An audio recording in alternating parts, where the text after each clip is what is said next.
I'm so excited about this topic because this is something that's very near and dear to my SalesScreen heart, which Hmm. is motivating disengaged teams. And I think that this is very relevant and topical for sales teams, but I think specifically very topical and relevant for insurance sales teams, which is what you manage. Hmm. What are some of the indicators that your sales team or that your sales reps are becoming disengaged?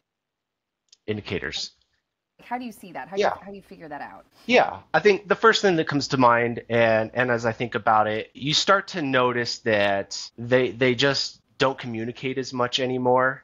They stop asking questions and perhaps stop attending meetings if they're not mandatory. I have a unique experience working with independent contractors and employees, so I get a good mix of both. But yeah, I would say the first indicator is just they kind of go quiet on you, and it's noticeable. Yeah. What do you think that some of the more common reasons for disengagement are? And do you feel like that's an industry specific thing, or do you think that's just a sales specific thing? I don't think it's industry specific. But speaking of that, I'm wondering, and I think that I asked this question because of the insurance industry specifically.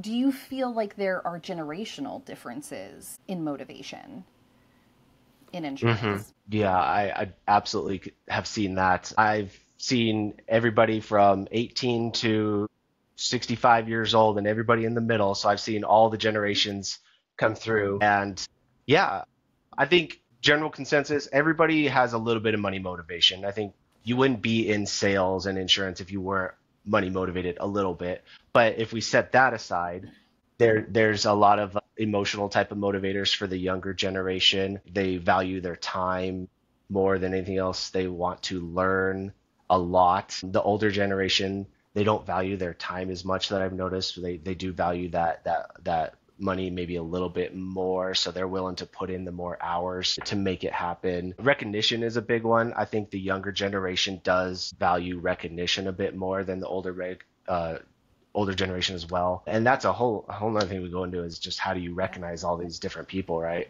Yeah.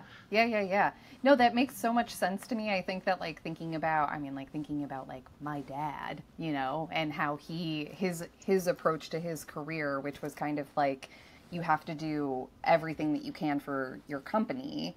Uh-huh. Um, versus like obviously there's an element of, you want people to be motivated because you want them to produce, but like in terms of motivation overall on a team, how important is that to your sales strategy and tactically reaching your targets and quotas? Right.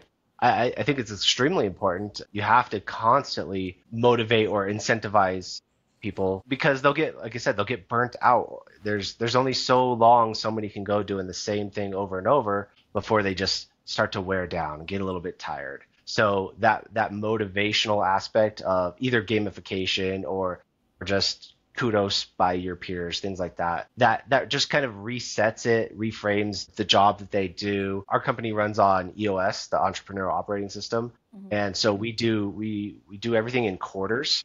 So every 90 days we come together as a team and reevaluate our big initiatives. It's kind of the same concept, Yeah. right? Like you can't do a year-long initiative because you'll peter out over time. The human body, the human mind, it has about a 90-day cycle. So you need to be re-engaged and re-motivated. For our sales team, it might not be 90 days that we do that. We do it on a daily, weekly, monthly basis. But that's part of what keeps their energy levels up, their excitement up, and it fuels everything that we do. That when they are motivated, they produce more, they make more phone calls, they essentially get more sales, right? Yeah.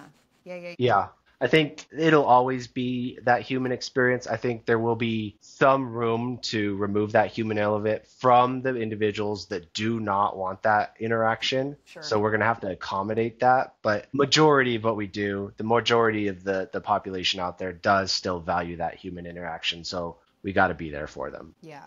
And I would argue especially in insurance too, which is, it's always changing. There's so many different, new regulations and all sorts of stuff. So I know for me, I'm always like, no, I want to speak to a real person who's going to be able to explain this to me because I don't understand Yeah. any of this stuff. There's solutions for people out there that don't want to talk to a person. You can always go to a carrier directly if you need to go that route. But again, our like for our target market, that's not what they want. They want to value technology, but they want that human behind the tech as well.